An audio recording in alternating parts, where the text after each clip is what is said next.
गुरु तुम हो ज्ञानी ज्ञान के दाता, मुनि गुरुवर को करके प्रणाम गाऊं मैं, ध्याऊं मैं सुबह शाम। पुलक सागर एक नाम एक नाम। प्रसारण पुण्यार्जक परिवार श्रीमती सरोज जैन, प्रवीण, नवीन, मनीष, अरुण जैन, एसपी परिवार, दिल्ली, सूरत। जिन शरणम तीर्थ ट्रस्टी एवं परम संरक्षक पुलक मंच परिवार। पंचांग यानी 2 हाथ 2 पैर 1 मस्तक, 5 हो गए। अंग कितने होते हैं? 8। नमस्कार में कितने अंगों का उपयोग करना है? 5 का, है ना? तो कैसे? गवासन, समझ में आ रहा? नमस्कार करो। मैं सोचता हूं कि इधर आओ,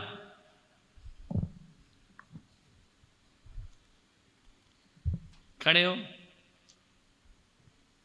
स्टेज पे उधर मुंह करो।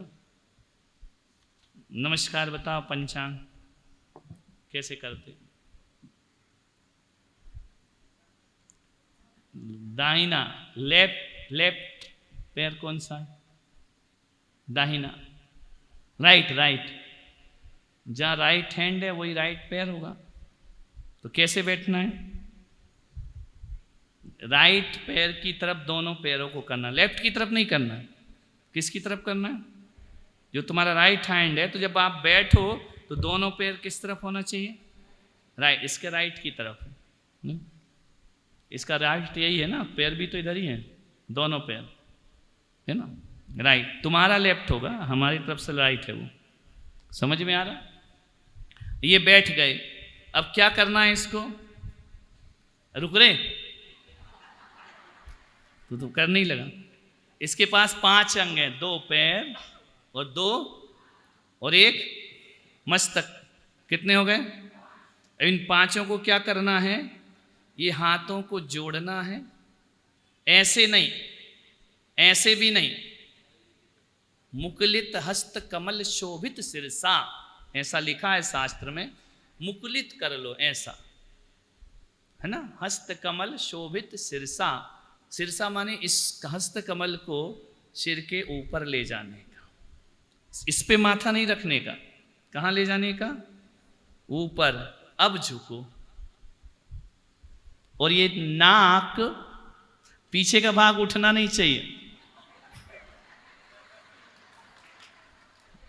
एक्सरसाइज है ना? झुको धीरे धीरे, ऐसा। और ये मस्तक जमीन पर लगे। ये है पंचांग नमस्कार। समझ में आ रहा? क्लियर हो रहा? नहीं हो रहा? कौन सा नमस्कार है? पंचांग नमस्कार। सिर कहाँ जाए? यदि सिर के हाथ के ऊपर सिर रखोगे तो फिर वो 4 अंग नमस्कार हुआ। ये और नोज, ये कहाँ टच होना चाहिए? अब जिनके पेट बड़े हैं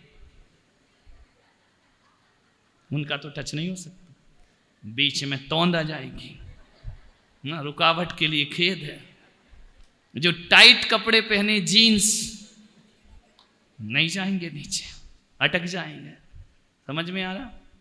महिलाओं के साथ ऐसा कम होता है, इसलिए महिलाओं का आसन है, आरिकाओं का आसन है और मुनियों का आसन है। किसका है? मुनि महाराज भी ऐसे ही प्रणाम करेंगे, हाथ की जगह वो पिच्छी आगे रखेंगे, है ना? ये वंदना होगी भगवान की। और पुरुष वर्ग हैं, घुटने टेको, ऐसे भी पंचांग कर सकते हैं। हाथ ऊपर ले जाओ, अब झुको। ये होती है धोक। क्या होती है? सदा देत हो धोक। समझ में आ रहा? ये पुरुष वर्ग कर सकते हैं, महिलाएं पंचांग ही करें। समझ में आ रहा? रोज करोगे तो पेट भी थोड़ा अंदर होगा, हो जाएगा सब। पैर फैलते जाएंगे, पेट जमीन पे टच होते जाएगा। समझ में आ रहा? उठिए। पुरुष कर सकता है, लेकिन उसके पैंट एंड टाइट होते हैं ना, तो वो हाँ, धोती में तो पंचांग ही करना चाहिए। और मुनि महाराज भी धोख नहीं दे सकते, भाई भी कैसा नमस्कार करते हैं, समझ में आया। तो पहली क्रिया क्या हुई, मानस स्तंभ की 3 प्रदक्षिणा दी और क्या किया, उनको पंचांग नमस्कार किया। अब सेकेंड स्टेप, ये मैंने पूरा लिखा है, एक एक स्टेप मंदिर कैसे जाने का। फिर मंदिर वहां से मानस, समय हो गया नहीं, ऐसे कैसे, मेरा भी तो गला है, अभी फिर आना है मुझे। फिर अपन थोड़ा सा आगे बढ़े तो मंदिर की पहली सीढ़ी चढ़ते हो ना, यहाँ भी है, सबसे पहले आते ही साथ उस सीढ़ी का स्पर्श करो। क्या करो, स्पर्श। क्या बोलो, स्पर्श करते समय। अभी कहाँ का निश्चय हो गया, फिर वही बात, देवासुरेन्द्र सुरनाग समर्चितेभ्या पाप प्रणाश कर भव्य मनोहरेभ्या घंटा ध्वजादि परिवार विभूषितेभ्या नित्यम नमो जगति सर्वजिनालयेभ्या। अब ये तो याद नहीं होगा, एक लाइन याद हो जाएगी, 3 ऊपर की भूल जा। नित्यम नमो जगति सर्वजिनालयेभ्या, बोलिए, सुन के भी नहीं बोल पा रहे। नित्यम नमो जगति सर्व जिनालयेभ्यः। अब बोलो, नित्यम नमो जगति सर्व जिनालयेभ्यः। लिखो मत, दूंगा पुस्तक, सुनो, दिमाग में बिठाओ। नित्यम नमो जगति सर्व, ये भी नहीं बोल पा रहे, इतना बोलो कि प्रतिदिन मैं जगत के सर्व जिनालयों की वंदना करता हूं। हिंदी भी नहीं बोल पाओगे, वो ये भी नहीं बोल पाओ, तो क्या करें, जो चल रहा घोटाला चलने दो। क्या कर सकते। नित्यम नमो, आज एक लाइन याद कर लो, नित्यम नमो जगति सर्व जिनालयेभ्यः। बोलो, नित्यम नमो। चलो ये लिख लो, एक लाइन लिख लो, कोई दिक्कत नहीं। नित्यम नमो जगति सर्व जिनालयेभ्यः। पथगामी भवतु मे महावीर स्वामी, नयन पथगामी भवतु मे। प्रथम तीर्थंकर ऋषभदेव भगवान की, बोली महावीर भगवान की। परम पूज्य गुरुदेव आचार्य श्री पुष्पदंत सागर जी मुनि महाराज की, बोलिए उत्तम सत्य धर्म की। ओम बोलिए अहिंसा परमो धर्म की।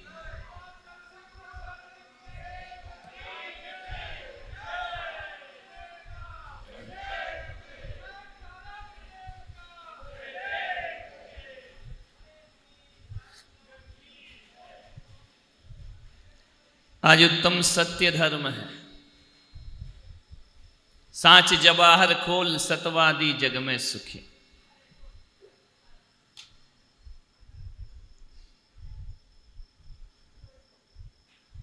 हमने पूजन की, आराधना की।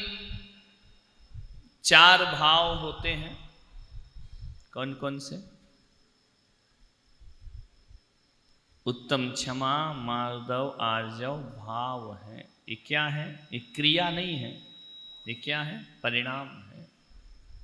ये भाव है जीव के, ये शुद्ध भाव है, ये पवित्र भाव है। उन भावों की प्राप्ति कैसे होगी? सत्य, शौच, संयम, तप, त्याग, उपाय है। सच बोलोगे तो क्षमा आएगी, सच बोलोगे तो मार्दव आएगा, सत्य से आर्जव आएगा, सत्य से ही शौच धर्म आएगा। ये 4 उपाय हैं, सत्य, संयम, तप, त्याग। और जिन 4 उपायों से जब इन 4 भावों को प्राप्त कर लिया जाता है तो आकिंचन ब्रह्मचर्य धर्म 10 सार है। तो जीवन का सार क्या होता है? आकिंचन्य और ब्रह्मचर्य। हमने 4 भावों की साधना कर ली, उन्हें प्राप्त करने के 4 उपाय आज से शुरू होंगे। पूजन रोज पढ़ते हैं, अर्थ जाने महाराज, म्यूजिक जाने संगीतकार, सामग्री जाने कमेटी, है ना? अपने को तो स्वाहा स्वाहा और आना जाना जानो। आज सत्य है, सत्य से बढ़कर कोई और मुक्ति प्रदाता हो ही नहीं सकता। हर आदमी कहता है मैं झूठ सुनना पसंद नहीं करता, लेकिन बोलना, बोलो, हमको झूठ बर्दाश्त नहीं है। सुनना या बोलना? बोलना तो तुमको बहुत अच्छा लगता है, सुनना बर्दाश्त नहीं। हम किसी से झूठ सुन नहीं सकते, हमको झूठ सुनने से नफरत है, बोलने से नफरत नहीं है। आज का धर्म सुनने का नहीं, बोलो, बोलने का।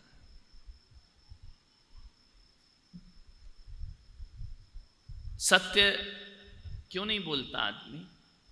झूठ क्यों बोलता? इतना मन चंचल है कि बात बात में झूठ बोलता है। जिनका कोई औचित्य नहीं है उन बातों में झूठ बोलता है। जिनसे जीवन में कोई बड़ा संकट नहीं आ रहा है उस बात में भी झूठ बोलता है। अनावश्यक झूठ। इतना झूठ क्यों बोलता है आदमी? सच क्यों नहीं बोलता? कभी ख्याल किया?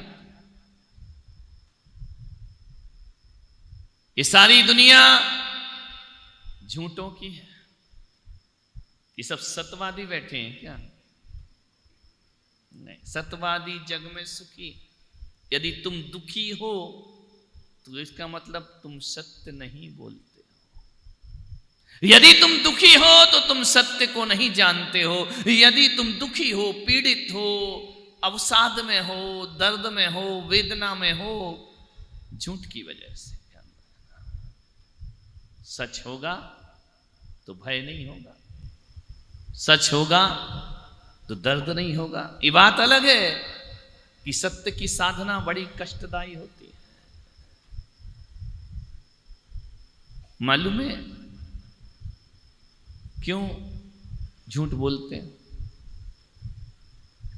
क्योंकि हमेशा सत्य को प्रताड़ित किया जाता है, सत्य को डांट पड़ती है, सत्य को मारा जाता है, सत्य को पीटा जाता है, झूठों का सम्मान हुआ करता है। ध्यान रखना।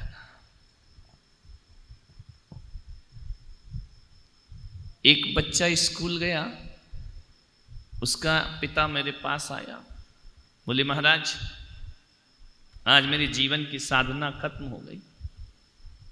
इनका क्या हुआ? बोले मैंने एक सपना देखा था, मैंने एक सोचा था, अपने जीवन का एम बनाया था कि आज कुछ भी हो जाए मेरे जीवन में, मैं अपने बच्चे को सच बोलना ही सिखाऊंगा। लेकिन आज महाराज मुझे पता चला कि मेरे बच्चे ने मुझसे झूठ बोला, मेरा दिल टूट गया। लगा कि मैंने अपना परिश्रम, मेरी साधना इस बच्चे ने व्यर्थ कर दी। बच्चा साथ में था, नजरें झुकाए था। मैंने कहा बेटा तुमने झूठ बोला? बोले हाँ। मैंने कहा चलो कम से कम ये तो सच बोला, नहीं तो आदमी तो झूठ भी ऐसे बोलता है जैसे सच बोल रहा। उसने कहा कि हाँ मैंने झूठ बोला। मैंने कहा क्यों झूठ बोला? उसकी नजरें झुक गई। बोले महाराज मैं स्कूल गया,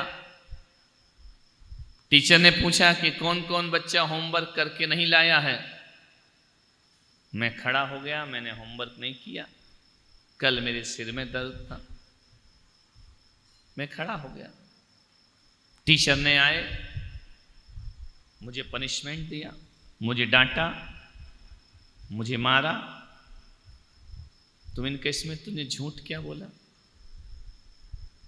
बोले महाराज, जब मैंने देखा कि मेरे बाजू में मेरा दोस्त होमवर्क करके नहीं आया, वो खड़ा नहीं हुआ, वो बच गया और मैं खड़ा हुआ और मुझे मार पड़ी। तो मुझे लगा कि मैंने इतना सच क्यों बोला कि होमवर्क करके नहीं लाया। मैं भी बैठा रहता तो मैं भी बच जाता मार से। फिर घर आकर बोले मैंने पिताजी को कुछ नहीं बताया। मुझे ये लगा कि यदि पिताजी को बताऊंगा तो ये भी मुझे मारेंगे, तो मैंने इनसे भी झूठ बोला। लेकिन मेरे टीचर का फोन आ गया कि तुम्हारा बच्चा होमवर्क नहीं करता है। सच सामने आ गया। मैंने उसके पिता से कहा कि देखो, बच्चे ने झूठ क्यों बोला, ये सिखाया माँ बाप ने।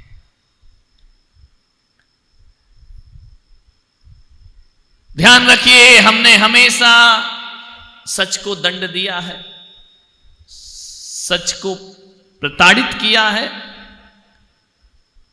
बच्चा सच बोल देना तो तुम और दो चांटे और लगाते हो। तूने ऐसा क्यों किया? मान्यवर, काश ये दुनिया झूठ को प्रताड़ित करती और सत्य को सम्मानित करती तो सारी दुनिया में सत्यवादी बनने की होड़ लग गई होती। ध्यान रखना। लेकिन झूठों की होड़ लगी, हर कोई झूठ बोलता है। झूठ बोल करके हर आदमी अपना काम निकालना चाहता है, अपनी स्वार्थ की सिद्धि करना चाहता है। झूठ बोल करके आदमी अपने काम बना करके आगे बढ़ना चाहता। सच का सम्मान करो। ये दुनिया किसका सम्मान करती है, झूठों का या सच का? झूठों का सम्मान करती है, क्योंकि जब भी इस धरती पर कोई सत्य आता है, जब महावीर जैसा सत्य आया तो दुनिया ने उन्हें प्रताड़ित करना प्रारंभ कर दिया। राम जैसा सत्य आता है तो रावण उन्हें प्रताड़ित करता है। कृष्ण कभी सत्य बन के आते हैं तो कंस उन्हें प्रताड़ित करता है। तो पारसनाथ कभी सत्य में जीते हैं तो कमठ उन्हें प्रताड़ित। प्रसारण पुण्यार्जक परिवार श्रीमती सरोज जैन, प्रवीण, नवीन, मनीष, अरुण जैन, SP परिवार, दिल्ली, सूरत, जिन शरणम तीर्थ ट्रस्टी एवं परम संरक्षक पुलक मंच परिवार। गुरु तुम हो ज्ञानी, ज्ञान के दाता, मुनि गुरुवर को